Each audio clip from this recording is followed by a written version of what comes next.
Good morning. এখন ঘড়িতে বাজে ভোর 4:30। তাই সকাল সকাল স্নান করে ঠাকুর ঘরে চলে এসেছি, তার কারণ আজকে হলো দোল পূর্ণিমা। সবাইকে জানাই দোল পূর্ণিমার অনেক অনেক শুভেচ্ছা। তো আমরা কিন্তু প্রত্যেক বছর দোলেতে ঠাকুরকে, রাধা মাধবকে ভোগ নিবেদন করি। তো দেখো এখনও ঠাকুর শুয়ে আছে, ঠাকুরকে তুলবো, পুজো দেবো।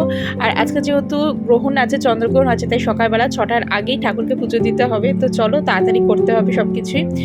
ওই জন্য সকাল সকাল এসেছি আজকে। আর এখন চলে এসেছি ছাদে ঠাকুরের জন্য ফুল তুলবো। আমাদের বাড়িতে একটা বেল গাছ আছে, তো সেখানে প্রচুর বেলের কুড়ি এসছে, বেলও ফুটেছে, ঠিক আছে। কিন্তু প্রতিদিন সকালবেলা করে বেল ফুলটা মাই তোলে, যেহেতু মা ঠাকুর ঘরে সকালবেলা আসে, তো মা ওই বেল ফুলটা তোলে। তো আজকে যেহেতু এখন আমি এসেছি, সেই জন্য বেল ফুলগুলো তুলবো। দেখো প্রচুর বেল ফুল ফুটে আছে, কিন্তু রাতের অন্ধকারে না ভালো কিছু বুঝতেই পারছি না কোথায় কোথায়। তো যাই হোক, চলো তুলে নি কয়েকটা বেল ফুল। বেলের গন্ধ না চারিদিকটা মোমো করছে, খুব ভালো লাগে, প্রচুর কুড়ি এসছে। তো চলো তুলে নিই।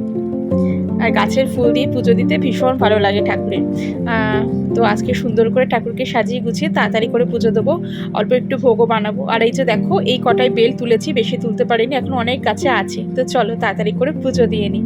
আজ দোল পূর্ণিমার ঠাকুরের জন্য আবির নেবো না, তাই ঠাকুরের জন্য 2 রকমের আবির নিয়ে নিয়েছি। আর এখানে দেখো ঠাকুরকেও খুব সুন্দর করে সাজিয়ে গুছিয়ে নিয়েছি। তো চলো সবার প্রথম ঠাকুরকে আবির লাগিয়ে আজকের দিনটা শুরু করি। আমি কিন্তু ঠাকুরের পায়ে দেওয়ার সাথে সাথে ঠাকুরের মুখেও কিন্তু আবির মাখাই প্রত্যেক বছর। আমার বেশ ভালো লাগে। আর সকাল সকাল 6টার আগেই কিন্তু মা এসে পায়েস, খিচুড়ি ভোগ, ভাজা সমস্ত কিছু ভোগ রান্না করে ঠাকুরকে নিবেদন করে দিয়েছে। আর আমি সুন্দর করে ঠাকুরকে সাজিয়ে পুজো দিয়ে নিয়েছি। তো আমাদের কিন্তু 6টার মধ্যে পুজো কমপ্লিট হয়ে গেছে, ঠিক আছে।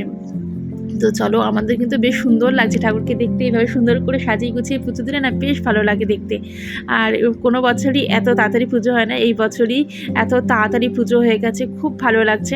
তো তোমাদের ভিডিওটা কীরকম লাগলো অবশ্যই কমেন্ট করে জানিও, আর তোমাদের দোলটা কীরকম করে কাটলো সেটাও জানিও। তো চলো টাটা।